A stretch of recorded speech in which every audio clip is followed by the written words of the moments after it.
people don't want to admit that they're people pleasers, Mm-hmm. right? They'll say, I'm just trying to make everybody happy. Mm-hmm. You can't make everybody happy.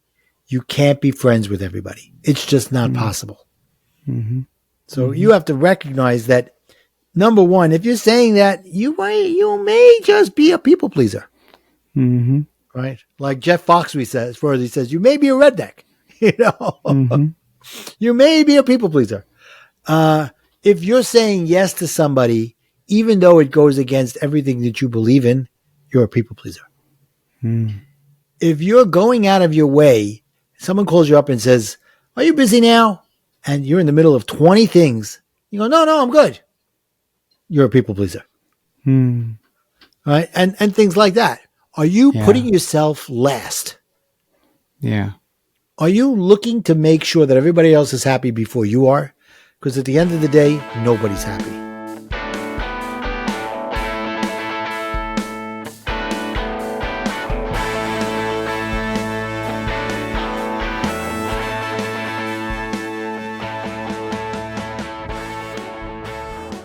Papaya! Hello all and welcome to another episode of Transform Your Future with me, Eddie Eisen, where I sit down with entrepreneurs, thought leaders, and high achievers as they identify areas I can improve on and guide me to further my self-improvement practice.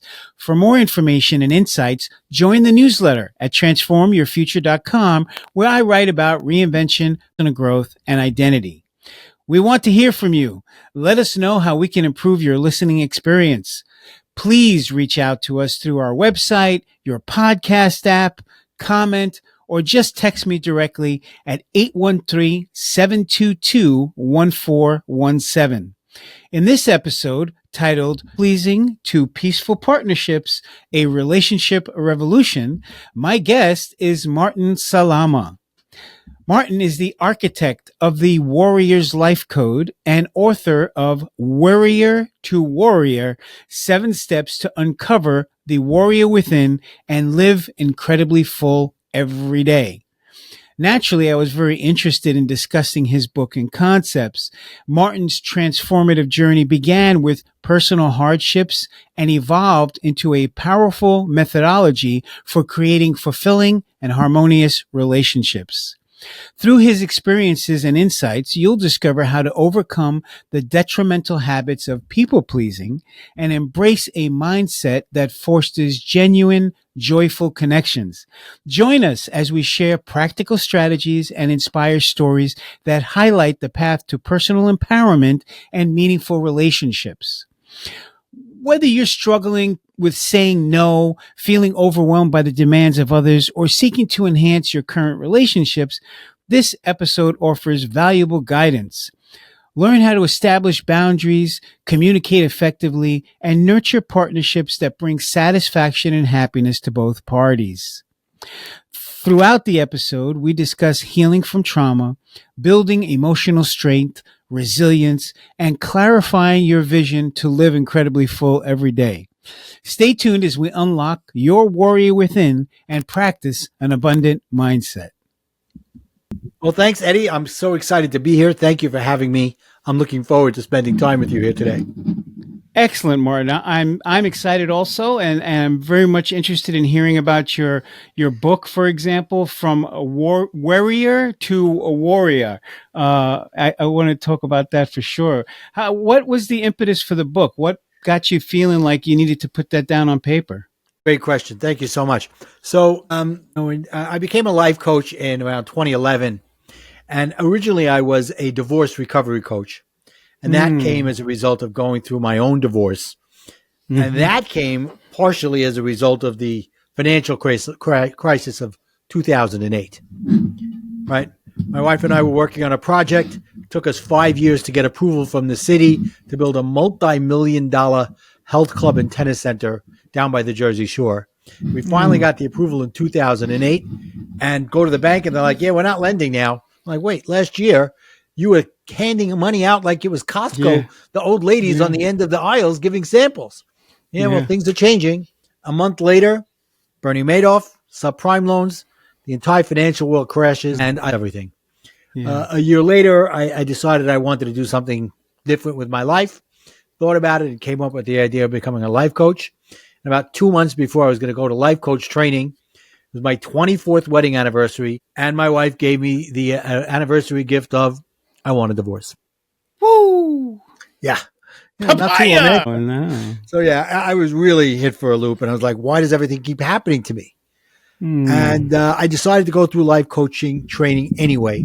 And it was the best decision I made because it got me to understand the things that were not good in my life, the things that I was putting out there, that I was a people pleaser, that I took everything personally, that I was a control freak, and I needed recognition for everything that was going on. And when all those things weren't happening, I lost it. I had a very short temper. Yeah. Right. Yeah. So I understood why she divorced me. Yeah. But I also understood that by saying, why is everything happening to me? That was me looking to blame everybody else. Right. Now I say everything happens through me. Me taking responsibility for what happens. Things don't happen for me because that's a little selfish. Things happen through me. Right. So I originally was a divorce recovery coach, and I wrote a book on recovering from divorce. I'm doing that for a few years. And a couple of other things happened in my life that got me to the point where I was very happy. I'd had a couple of dips along the way, but I got to the point where I was so happy and I wanted to help other people do the same thing. So I started putting together this program called LIFE. And LIFE is an acronym for Live Incredibly Full Every Day.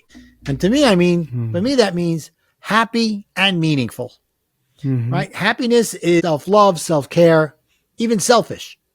Meaningful is selfless. What are you doing for others?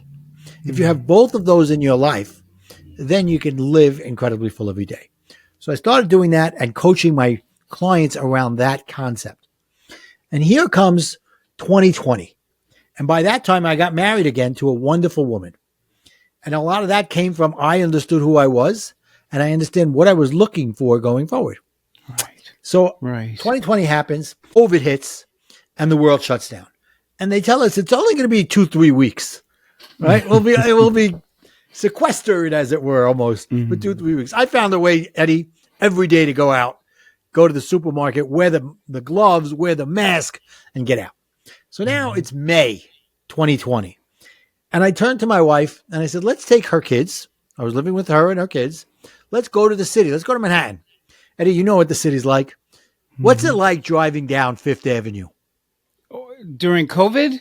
No, not during COVID, a regular time. All the time. Busy. Streets filled with bodies. The streets, all the cars blocking everything. People honking their horns. Exactly. Well, imagine it's May and I drive straight down Fifth Avenue without missing a traffic light. That's how empty the streets were. There was nobody out, no cars, no people. Like the zombie apocalypse. Exactly. I turned to my wife. I said, where is everybody? What is everybody so worried about? Put on your mask. Put on the gloves even. Stay 6 feet apart. Go outside. Have a life. And I realized I got onto Facebook and I said, guys, I get it. I understand why you're worried. You don't know what's going to happen tomorrow. I was there. And I went through many ups and downs. And now I get that I don't care what happens tomorrow because whatever it is, I'm going to get through it. And I want to show you how to become from a warrior to a warrior. And that created the Warrior's Life Code. And that was my way of taking the information, the skills that I had taught my clients, coached my clients over the last 7, 8, 10 years and codify it. I made my book, Warrior. Right? Yeah. And I also came up with a card deck, which is like little snippets of the book. Even whether you read the book or not, it doesn't matter. You'll get something out of it. Right? And I said, okay, great. I have a course. I have a book. And that's where it is. So that's where this whole warrior to warrior came from. The warrior part came from watching everybody worrying that the world was going to end. You know, that Chicken Little, the sky is falling. So let's unpack a little bit because you just talked about so many. Let's go back to divorce. So your wife on anniversary asked you for a divorce. I'm imagining that was not easy. That was difficult. That you had to process quite a bit of stuff there, and I understand that you recovered through that, and you wrote the book on how to recover from a Right. divorce. I want to say, like, divorce is something that is not talked about enough. I think, I've heard people say, you probably heard it too, that people say, like you have a bridal shower and you have a wedding shower and you have a bachelor party and you have all these things ritualized around the wedding, but around divorce there's nothing. So that we need to like have some divorce rituals, like having a party, Yeah, things well, like some that. people have divorce parties. Yeah, I've heard, yeah. But I think going through a divorce for me, that was the hardest thing I've ever had to do in my life.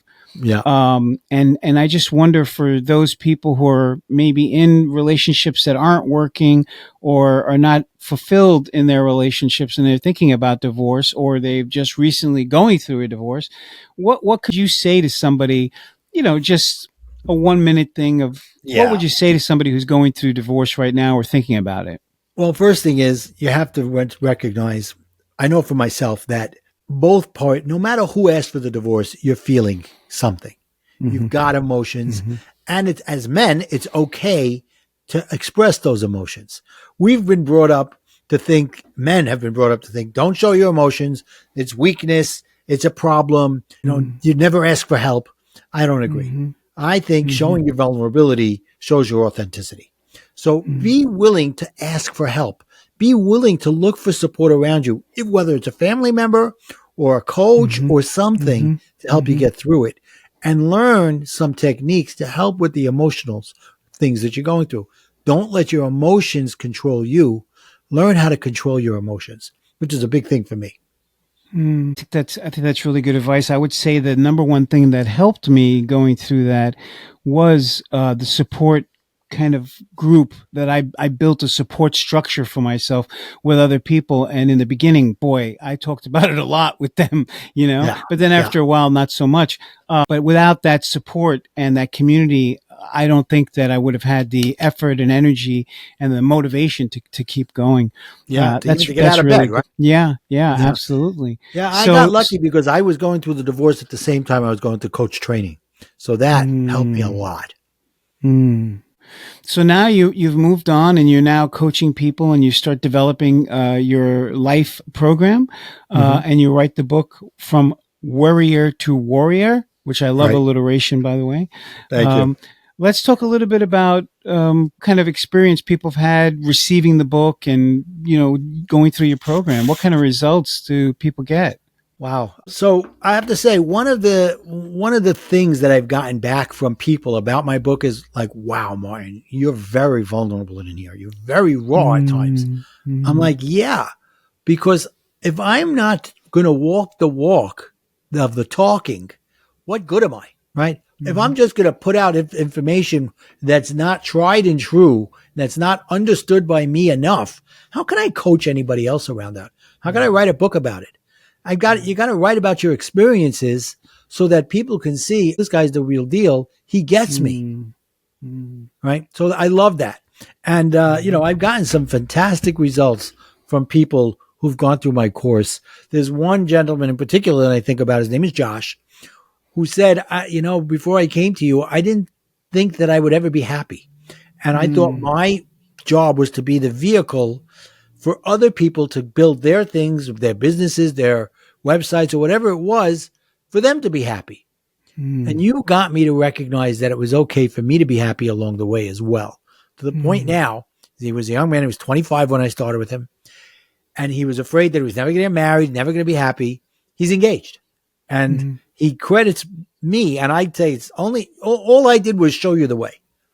And I was here as a support and as a coach.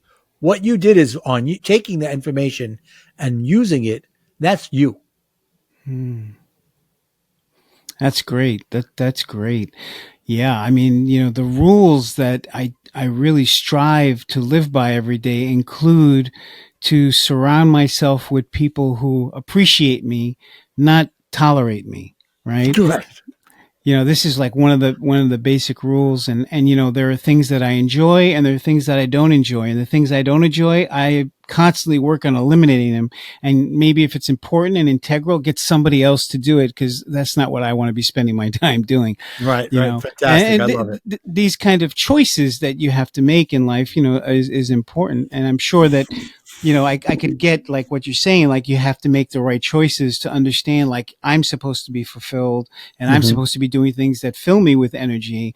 Like if I went through my divorce and that whole process, I had been in that relationship so long and lots of people told me I needed to leave that relationship and they didn't understand why I stay in that relationship.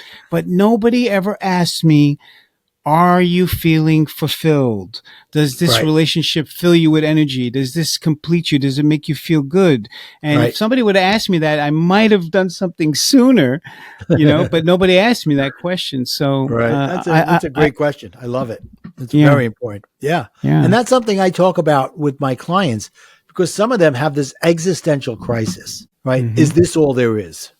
And they're surprised by my answer. My answer is yes, but it's the way you're looking at it.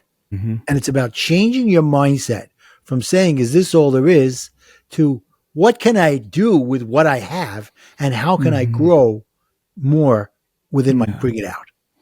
Yeah, I can tell just from before we ever got on this interview, I could tell some things about you. For example, that you're a lifelong learner, looking to always constantly grow and level up and improve, Yep. right? Yep. Absolutely. Everything green grows. When you're not green anymore, you're going to start dying, right? That's basically my philosophy in life is, either we're going towards death or we're going towards life, right? Yep. Exactly. Yeah, that's Exactly awesome. right. So tell me about the Abundant Warrior. This is a major part of what you do, right? The Abundant Warrior. Tell us about the 7 secrets to the abundant mindset. Yeah. So I love acronyms. Mm-hmm. Life, live incredibly full every day, stuff Mm-hmm. like that. And I love wordplay because it's a great way for people to remember things, right? Mm-hmm. So in my card deck and in my book, I talk about the abundant warrior within, and it's an acronym, the word Wow. secrets to an abundant mindset. So W, seek wisdom. You just talked about it. Always be looking to grow, always be looking to learn.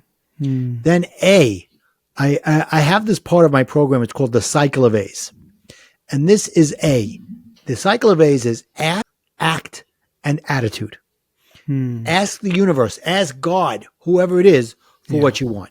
It could Yeah. be as simple as I just came up with a great idea in my head. Okay, great. Now, if it stays in your head, what's the good of it? Mm-hmm. So then Mm-hmm. act. Be proactive in getting what you want. If you think it's a great idea, flesh it out, do some stuff, and go forward. Mm-hmm. And then here's the last part, attitude.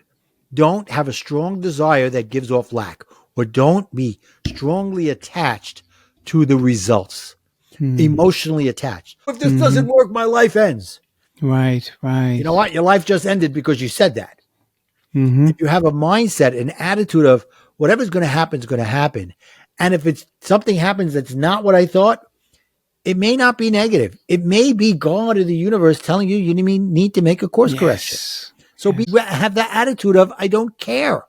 Yes. The next is R, realization. Be content. Say I have everything. I have everything right now. That doesn't Mm-hmm. mean you shouldn't keep Mm-hmm. going.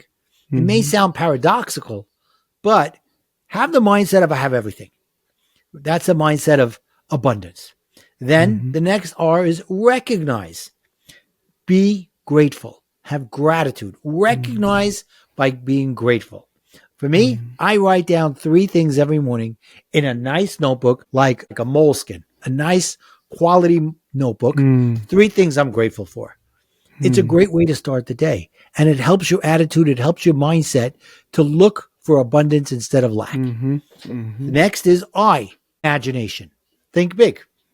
Mm. Dr. Norman Vincent Peale said, shoot for the stars, you may hit the moon, Yes. right? Yes. You gotta think big. Then the next one is O, optimism. Be optimistic. Put on those rose glasses. It's Mm. okay. When we were kids, they said, don't wear your rose glass colored glasses. Why? Why? Why should you be looking for the negative in the world? Look for the Mm. positive. Find the positive in everything. One of my mentors said, the world is as you see it. So if you want to see it as being downtrodden and terrible and full of problems, that's what you're going to find. But if Mm-hmm. you want to see it as opportunistic, positive, sunshine and roses and daisies, that's what you're going to find as well. And then the last R, to finish off the word warrior, is resilient. Be flexible, have an open mind, and be willing to change when you need to. That is really awesome. I love those 7 secrets and those 7 steps. And while you were talking, I was just thinking about one of the things I always tell my clients, and one of the rules that I live by is I'm not responsible for the result. I'm responsible for the actions that I take, right? The results, they're up to the universe, right? I do my part, and I show up, I do what I got to do. I do the best I can. And then the result part, well, that's the universe. Let's see what the universe brings me in this situation. I love it. Fantastic. If it doesn't go the way I'm hoping it to go, then next I go on to the next thing. Right. Yeah. That's great. That's great. Thank you. Thank you so much. Yeah. So I believe in that mindset. If you wake up with the mindset of gratitude and positivity, and have a mantra in your head, it could be as simple as live incredibly full every day. Mm-hmm. That's my mantra. Mm-hmm. You know, Tom Brady, you ever hear that guy? Mm-hmm. He only won 7 Super Bowls, and the 2 he lost to the Giants. So that's a good thing. But he recites the 4 agreements by Don Miguel Ruiz every single day. Mm-hmm. Right. And to me, the second agreement changed my life. Don't take anything personally. So he's successful. He must be doing something right. Come up with a positive mantra in your life. Call it an affirmation. Call it whatever you want. But put that in your mindset and let that set you up for the rest of the day. Yeah. And I think that's an area that we all can use help and support in, is in this area where we are striving for something, going for something, and then for whatever reason, it doesn't go through at a roadblock, or the road gets shut down and said, hey, come back 6 months later because the road's shut now. Right. And not taking that personal, but furthermore, not letting that mean something about me. Why does that have to be about me? Right. People I talk to, it seems like everybody just likes to beat themselves up and, not give themselves self-love and self-care, but to then abuse themselves basically. Yeah. Right? Yeah. And I know that we were talking previously about the 4 steps to keep your feelings from ruling your actions, right? To not really get emotionally triggered in situations. Right. Yeah. Do you want to talk a little bit about that? Sure. This came up as a result of going through my divorce, right? My ex would call me up, and the first thing she would say to me most of the time is, I don't want to fight, but, right? Now, she triggered me, whether she did it consciously, subconsciously, unconsciously, or whatever. She triggered me. In my head, what I heard was, let's get ready to rumble. Let's go. Yes. And I would, hear whatever it is, and I'd be charged already. And I'd get into a fight. And then she'd say, but I told you I don't want to fight. And it was easy for them to then turn around and say to me, you see, I told you I don't want to fight. You started the fight, blah, blah, blah, blah. So as I was going through coach training, I realized I needed to disconnect the wires for that button. And I had to come up with a way to do that. So I sometimes go to the other extreme. So she would call up in the beginning when I first was figuring out what to do about this. So I said, okay, I got to stop getting into fights with her. And she would say, I don't want to fight, but I was like, okay. I hung up on her. And she called back and she goes, what the hell was that? I said, well, you didn't want to fight. So I hung up. And I realized that's too much to the extreme. So I had to come up with something in the middle. So over time, I trained myself, and just as much her, not to use those words and not to get caught when she did use those words. And I developed something, which again, I used my life acronym to develop. And now, if people would like, they can go to my website, connectwithmartin.com, and they can download a chart and a worksheet with this on it. Okay. So It's the Warrior's Life Code Method to build your emotional strength and rule your actions instead of your actions ruling you. Okay. So the first one is L. Listen to your inner voice and acknowledge your emotions. So what does that mean? You're angry. Okay. That's an emotion. Yeah. There's about 7 or 8 different types of emotions: happy, sad, angry, and like that, right? So now I believe that emotions and feelings are different. Emotion is that immediate thing that you get when someone hits you with something. It could be happy, it could be sad, Mm-hmm. it could be angry. Let's use Mm-hmm. angry. Mm-hmm. So the next thing is identify your feelings. So you'll get a chart with all the different emotions written across the top, and then below are columns with different types of feelings associated with that emotion: strong, medium, and light. So you're Mm-hmm. angry. Are you enraged, or you're just a little ticked off? Mm-hmm. Now, if you take out the paper and start writing, okay, listen to your inner voice and acknowledge your emotions. I'm angry. Identify your feelings. I'm enraged. Okay. Now, first thing what's happening is you're starting to calm yourself down because you're putting it to paper. You're allowing your thoughts to help you get through your emotion. Mm-hmm. Then the next one is F. Excuse me. Find out why. Question your feelings. Why am I feeling this? Basically, put yourself on trial. Cross-examine yourself. Is this person helping me, hurting me? All these things, right? And write it down. And don't hold anything back because it's just you writing on a piece of paper. It's not like you're going to show it to anybody. But the more you put down there, the more you start to work through what's going on and how to move forward from it. And then the last one is E, engage in change and take action. Right? So listen to your inner voice and acknowledge your emotions, identify your feelings, find out why by questioning your feelings, and engage in change and take action. So this all sounds really good and in theory. How about if I give you an example of how I used it? Yeah, sure. And Okay. then I'll throw one for you to see how I work through it. All right, cool. About 2 years after my divorce, my son was getting married. And I come from an Orthodox Jewish community in Brooklyn. And at the time, my wife was still living in New Jersey, which is an offshoot of the same Jewish community. Mm-hmm. Right? They go there for the summer, and many of us had stayed there all year round. So she was there all year round. So the weekend before the wedding, there's a custom that sometimes the boy goes up to the synagogue, goes up to the Torah, the rabbis make blessings, and the parents make a lunch for the child, for the couple, invite people over. So I just assumed we weren't doing it. My son comes home from the weekend, comes back to New York and says, "Dad, I'm embarrassed. Mom made this lunch and you weren't there." Now the old me would have freaked out right there, picked up the phone and ripped her a new one. The new me went, and I would have wailed on my son. He did nothing. He came and told me what happened. Right. So I said, "Caesar, it's okay. It's not your fault. It's okay." Now I had to decide what to do. The wedding was in 3 days. I could pick up the phone and rip her. And what would I have done? I would have put a cloud over the wedding. Her family would have been upset. My son would have been upset. My future daughter-in-law's family would be upset. My family would say, "There he goes again, losing his temper. It's all about him." So I listened to my inner voice and acknowledged my emotions. I was angry. What kind of feelings? I was beyond enraged. And then I wrote down why. Why was I feeling? I wrote down, this is what happened. This is what she did. Blah, blah. And then I said, okay, engage in change and take action. I decided that I was going to wait. Not that I was going to ignore it and just let it go, because that's even worse. Okay. So I waited until after the wedding.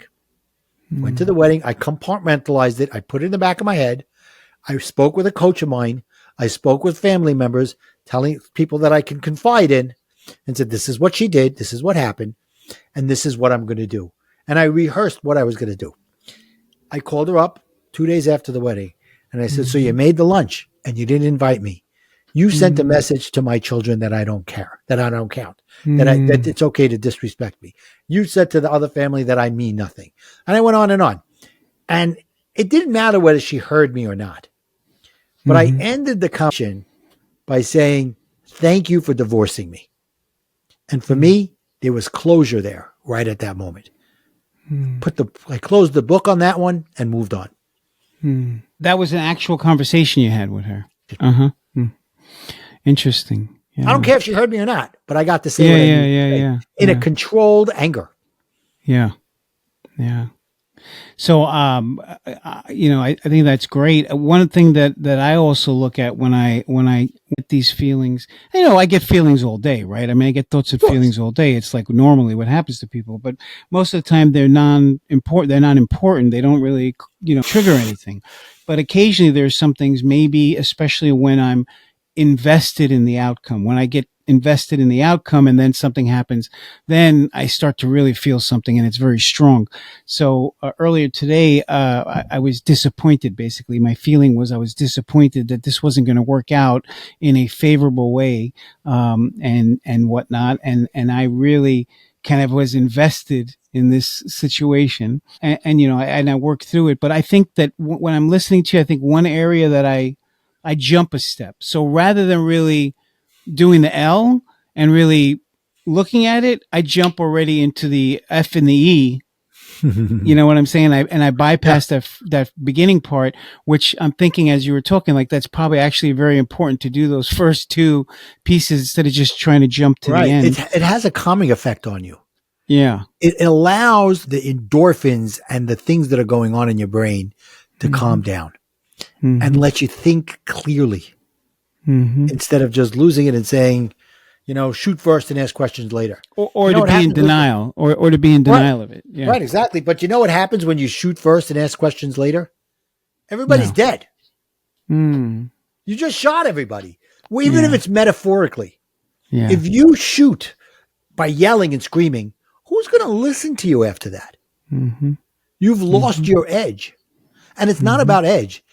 You've lost your ability to communicate what you are feeling in the right way. Yeah. I think what I recognized most when I just did a minute of introspection while we were just talking. I mean, I just went back to it because I really didn't do the first part. Fresh in your mind. Fresh. So I just went back for a second, and I think really what I recognized the most is that I have a pattern that exists in my life that I don't want, and that is to beat myself up and to take blame for things. It really doesn't matter.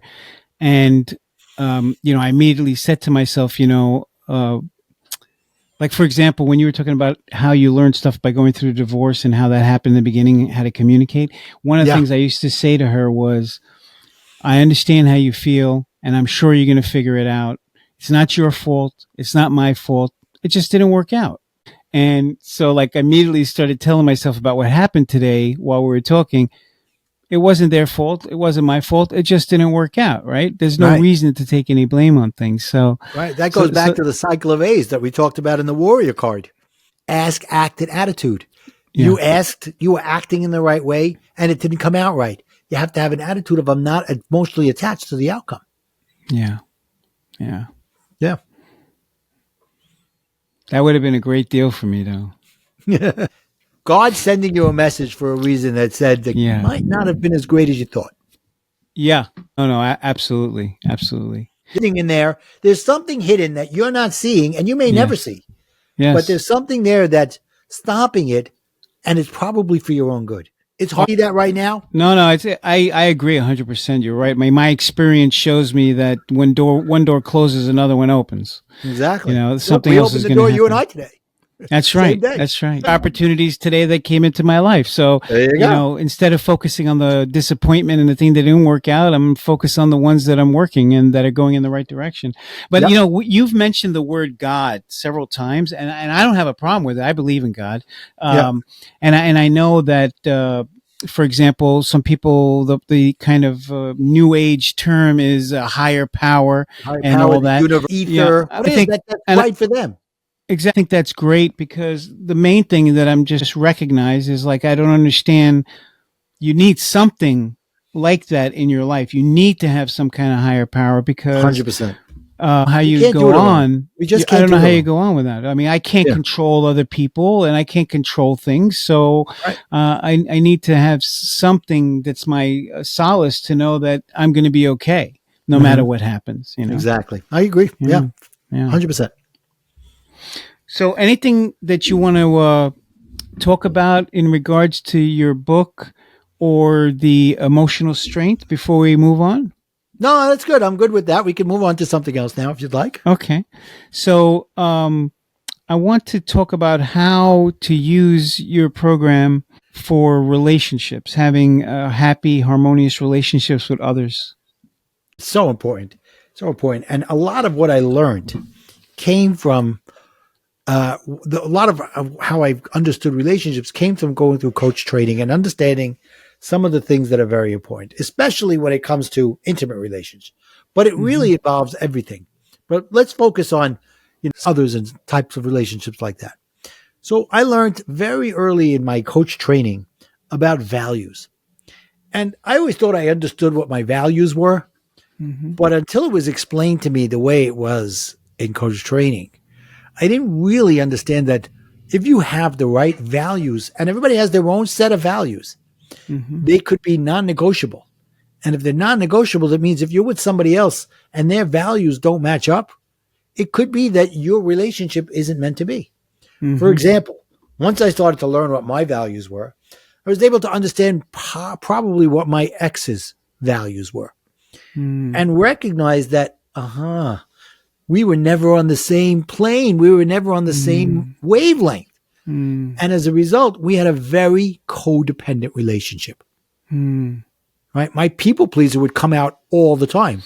The whole reason I started the tennis center was because I had just closed a business and my wife turned to me and said, I've been playing tennis lately, and the only time I can find times to play is at 8, 9, 10 o'clock at night because there's not enough courts around.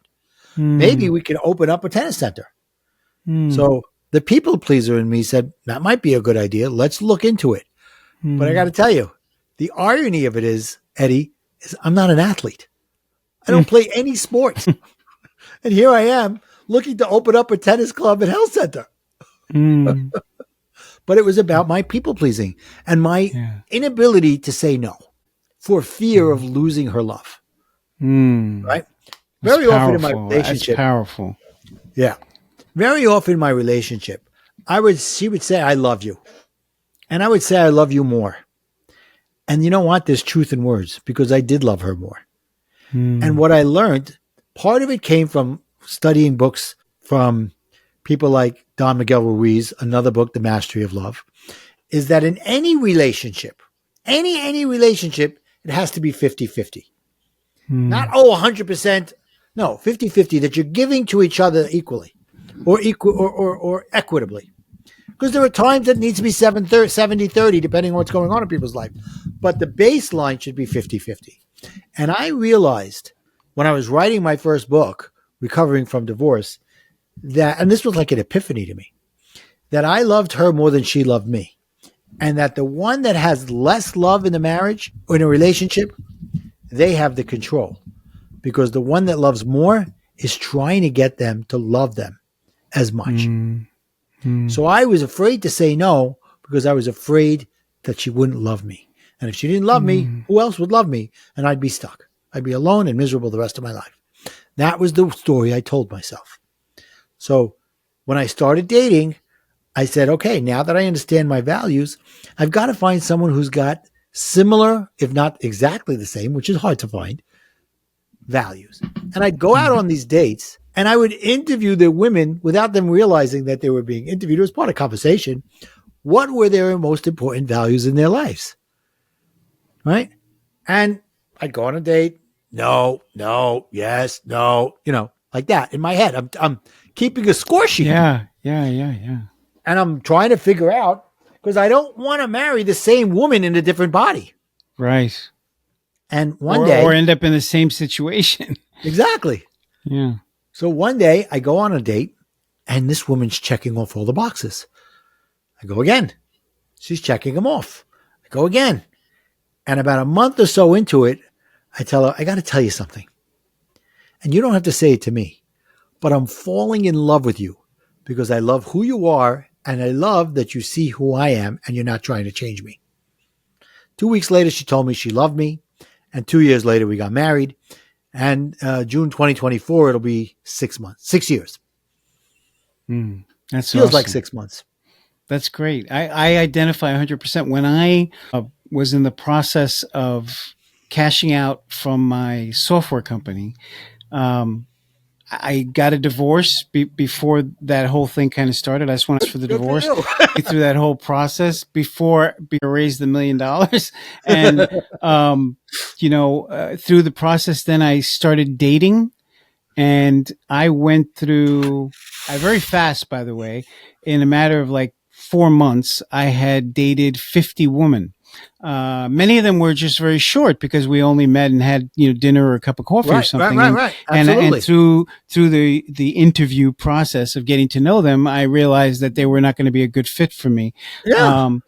But then when I found my current wife today, I was very, very slow what I did and what I said, because I really wanted to make sure, and I actually felt like I had to test her. I had to do some things like just test the Right, situation. right. But Absolutely. after a while, I was like, I'm an idiot. I need to just jump in with both feet, and we did, and it's been fantastic. I've been with her for 10 years, and she's the best. Beautiful. And I have to say, Fantastic. she's an angel, and I don't know how she puts up with me living with somebody who's a high achieving person who's constantly always growing and changing and involved in a lot of things. It's a nightmare sometimes, I'm sure, because I make a I'm mess. sure But she's seeing the dream part of it. yes, yes, yes, yes. But I'm very happy, and I feel very fulfilled beyond my wildest dreams. Fantastic. Yeah, so that's great. So tell me about other people, because one thing when you bring this up that I'm interested in is, I when somebody's in a relationship that has these kind of codependent, people pleasing, situations, they have some dysfunction in there that's causing that. How can they change in the situation? How could they be in it? How could somebody who's, for example, a people pleaser, who doesn't want to tell the truth or be honest with their spouse or their significant other, and because they're afraid that if they told them certain things that they would not want to be with them or whatever, how Yeah. does that person go from where they are to having the kind of relationship that's meaningful? Yeah. Well, the first thing is, and this is the toughest part, they have to admit that what's happening isn't working Hmm. and admit how much of it is their responsibility. Hmm. Right. Now, I've come to learn that it's never all 100% one way Right. in a relationship. Sure. Both are victims, both are culprits, but the Mm-hmm. percentages doesn't really matter. Mm-hmm. Right. Mm-hmm. But there is that happening, and you can only change yourself. If along the way the other person isn't changing, then you have to look and say, okay, it's not about getting up and saying, look what I'm doing. Why aren't you doing it too? Because that's you trying to just show that you're better than the other person when you're not. Mm-hmm. Nobody's better than anybody. Mm-hmm. Or So, Trenica. right, exactly, in a different way, Mm-hmm. Mm-hmm. right? Which is part of my whole people pleasing thing, was being a control freak. Mm-hmm. Even when I was saying no, I was trying ways to not to say no. When I wasn't saying no, I was trying to figure out ways to say no. But at the end of the day, I would just give in. Mm-hmm. Okay. I would try, and then give in. So Mm-hmm. it has to start with admitting what has to change. And then the next step is doing the steps to happen change, make a change. Right. And it could be anything. It could be, I'm no longer going to say yes to everything she says. And I'm going to stand in my own power and say no and stick with it. Mm-hmm. And it's very easy for me to say that, in Mm-hmm. theory. And and people will definitely stumble and say, oh, I can't do this. But you have to look at it and say, what made me finally say yes? And how can I do that change next time? Mm-hmm. Learn from whatever actions you took, because I don't like to use the word mistakes. Learn from whatever actions you took, and how can those actions next time for you build your own self-esteem and self-care, so that you're not doing something just to rationalize to make everybody else happy. And to me, rationalize is two words. It's rational lies. Mm. What do you think of that one? Like that. That's good. I'm going to use that. Okay, Rational well, lies. Yes. I've trademarked it, so be careful. Right. Whenever You credit, Martin. Cool. So, whenever you think you may be doing something that goes against your values, you will rationalize all the reasons why it's okay. What you're really doing is lying to yourself that it's rational to think that. They are nothing more than rational lies. Mm-hmm. That's very good, though. That's very good. So here's something maybe it's going to a little bit challenging, but I'm just thinking. Oftentimes on the show we talk about issues and situations, and sometimes I feel like possibly there's people listening that don't recognize maybe where they're at in certain situations. So when it comes to people pleasing, what are some of the 5 or 6 things that people could look at to see if I'm a people pleaser? How do you know Right. if you're a people Right. pleaser? First thing is, most people don't want to admit that they're people pleasers. Mm-hmm. Right? They'll say, I'm just trying to make everybody happy. Mm-hmm. You can't make everybody happy. You can't be friends with everybody. It's just not Mm-hmm. possible. Mm-hmm. So you have to recognize that, number one, if you're saying that, you may just be a people pleaser. Mm-hmm. Right? Like Jeff Foxley says, he says, you may be a redneck. Mm-hmm. You may be a people pleaser. If you're saying yes to somebody, even though it goes against everything that you believe in, you're a people pleaser. Mm-hmm. If you're going out of your way, someone calls you up and says, are you busy now? And you're in the middle of 20 things. You go, no, I'm good. You're a people pleaser. Mm-hmm. Right? And things like that. Are you Yeah. putting yourself last? Yeah. Are you looking to make sure that everybody else is happy before you are? Because at the end of the day, nobody's happy, especially you. Yeah. You might be a people pleaser if you feel like you need to make lots of sacrifices in your relationship. Exactly. Yeah. Exactly. Yeah, that's good. That's good. That's good stuff. So, you mentioned the master of love. Was that what you said? Mastery of love. Mastery of Love. I'm Yeah, going to that's look into Don Miguel that. Ruiz. I didn't even know that he wrote that book. So I'm going to look into that. That's very interesting. And your book, Recovering from Divorce, I want to check that out. Thank you. Yeah. So, and just so you know, I'm obviously your links to your book and your website and things like that. I'm going to put that in the show notes for everybody to share so they can Appreciate find it. you. So tell me a little bit about something else now. I just want to change gears for a second. So you're somebody who has gone through some serious challenges in your life. Were there other challenges besides divorce and, your decision to become a life coach? Was there other challenges in your life besides that you had to go through? I had many challenges in my life. Mm-hmm. There were lots of ups and downs. What would you say the biggest ones were? Well, one of the biggest ones happened to me when I was 10 years old. Okay. When I was 10 years old, my younger brother was killed by a school bus. I had 4 older sisters. Okay. So when my brother was born, I was like, okay, great. I've got my man. We're going to be partners in crime. We're going to do this. Mm-hmm. Mm-hmm. And when he died, I think that laid the foundation for my people pleasing. Because in my head, I told myself a story that I want to make sure that my parents never feel sadness again. And how can I do that? By being the person that tells them yes. Right. I read a book many years ago. Yeah, I'm 36 years in recovery from addiction, and back in the 90s, like I don't remember exactly when, but in the early 90s, I read this book by Ernie Larson. I can't even remember the title right now, but it was about, I think it was called Stage 2 Recovery or something like that. But the premise in the book that I just want to talk about a second was how he said that when you're a child and you're born, you have 2 basic needs, and that is to love and to be loved. Right. And usually you can see that, like, men look at their father for that or their mother for that, and women look for the father or the mother for that, and then when something happens that you you have to create some kind of dysfunction in order to get that. That's how we begin to create these dysfunctional patterns in our life. And they served us at that time because that's how we survived through whatever the trauma was in the situation. But then years later, we're still doing the same thing and it doesn't serve us anymore in our lives. Yeah, absolutely. So, In The Mastery of Love, Miguel Ruiz talks about this. He goes, you're a little girl and you're singing and your mother's having a bad day and you don't know she's having a bad day. And she says, please stop singing. I can't hear that anymore. Now you have the most beautiful voice in the world, but because of what your mother said, and she's somebody that you are listening to every word she says, you've decided you're never going to sing again. Right. And let me just add to that everybody can sing.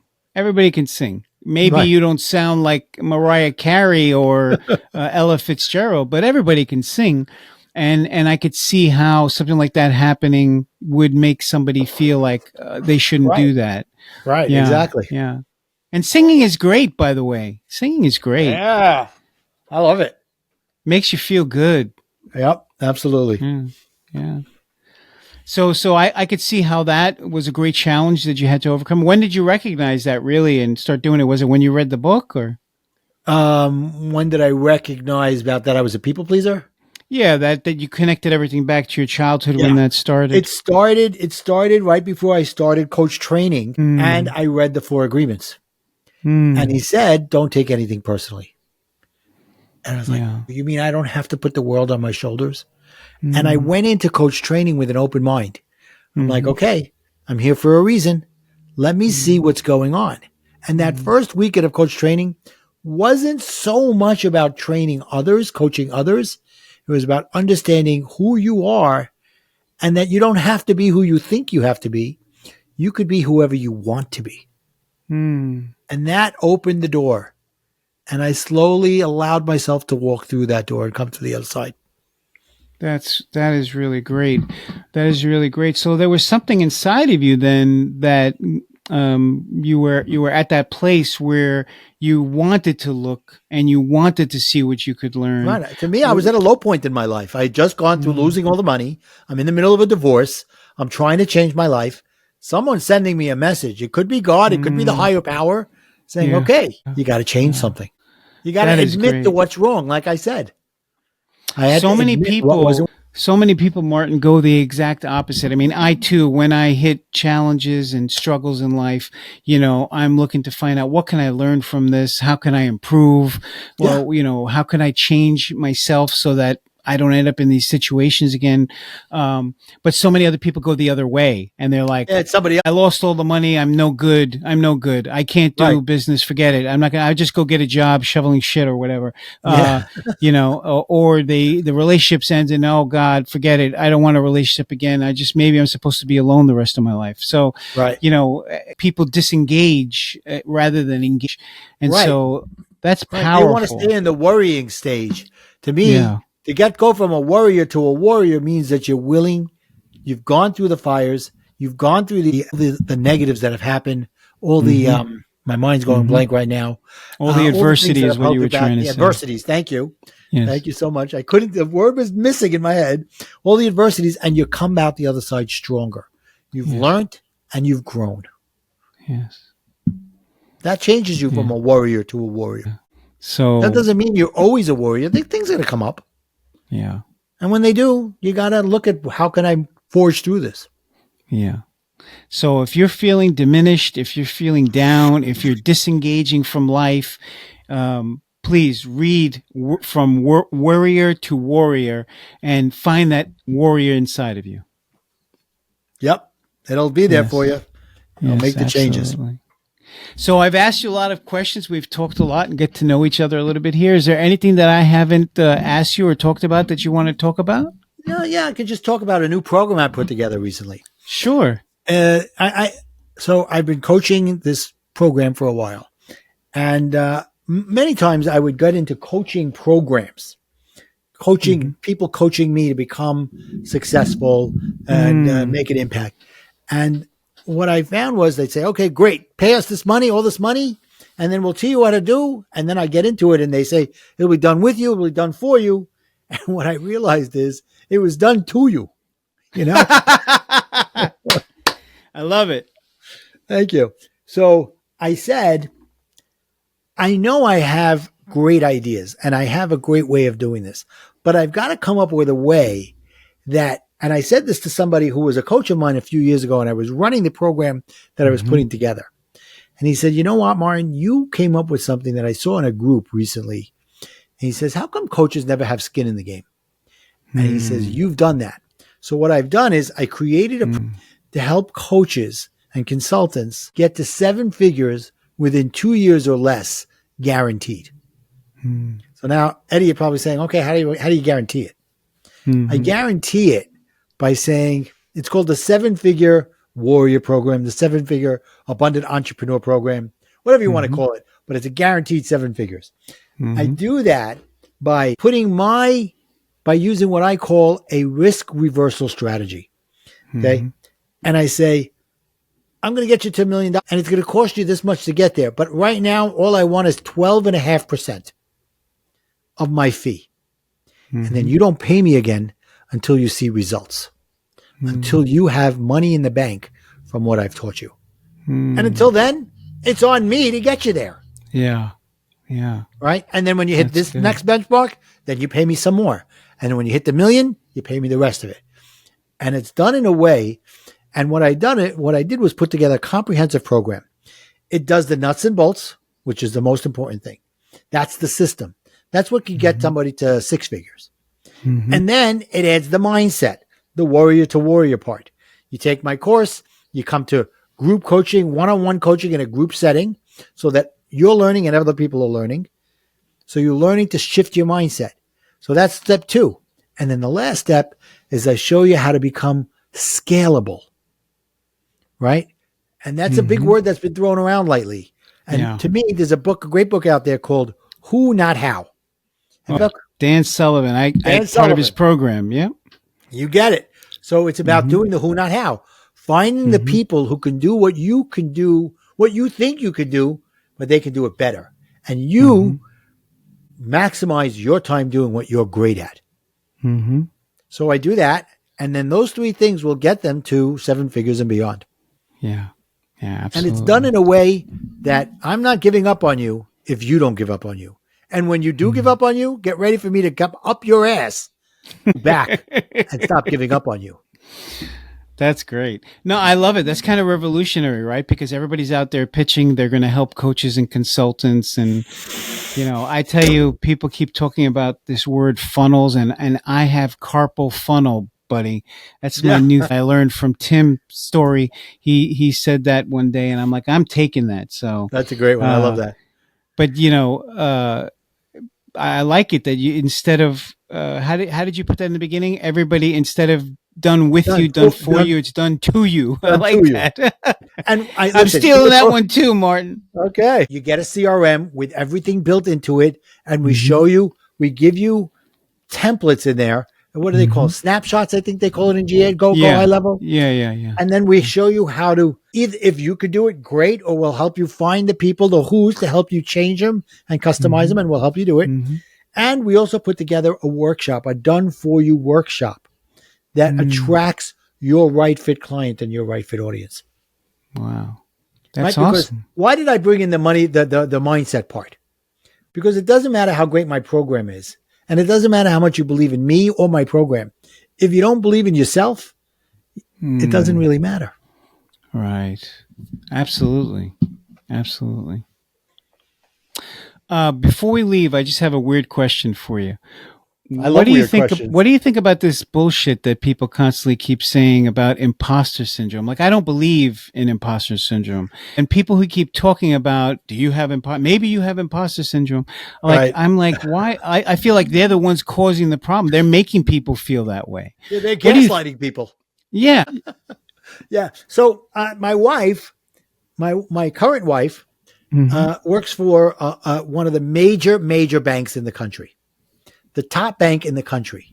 Okay. And she's a managing director there, which means she's in the top 2% of the company. right, of workers. And she's Yeah. been there for 10 years, and she's been in the industry for 20 years. And she's in the data and AI division now. She was doing risk management before, all computer related stuff. Mm-hmm. And every once in a while, she'll come home and say, you know what? I don't think I deserve to get paid what I get paid. I'm like, hello, can you please stop the imposter syndrome? You are awesome and people love you. Sometimes some guy comes along that doesn't get you. And once he does get you, he's like, wow, you're awesome. So it's about you recognizing just be who you are and don't let yourself or anybody else tell you anything differently. Yeah. My friend Molly says you have to recognize your quesadilla of awesomeness. I love it. Absolutely. I don't believe in imposter syndrome. Just like I don't believe in what is a word that's out there now? Toxic positivity. Right? That's gaslighting. It's either you're gaslighting somebody or somebody's gaslighting you. Right. Yeah. That's the new trend is they put the word toxic in front of everything. Yeah. One of the people I was working with was talking about toxic masculinity, and I was like, oh my God. Oh yeah, I heard that recently. Because I'm a man and I'm masculine, that I'm toxic just because of that. I'm sorry. Forgive me. Right. Yep. Absolutely. Yeah. So my program, you can find out about it. Go to my website, connectwithmartin.com. We can have a conversation about it and I can show you. And I use a lot of AI in that program to help people get clarity, find out who their right client, right audience is, what the outcomes can be. And it was taking me a couple of months with my clients, but once I started to create some things through AI that's specific, like proprietary, I'm getting them through those first couple of sections in a couple of hours instead of a few months. Powerful stuff. I'm definitely going to put that information in the notes and everything for people to talk about. And Thanks. I'll probably ring you up after this and we could talk about it ourselves. 100%. For more information and monthly topics of interest, please go to transformyourfuture.com and join our newsletter.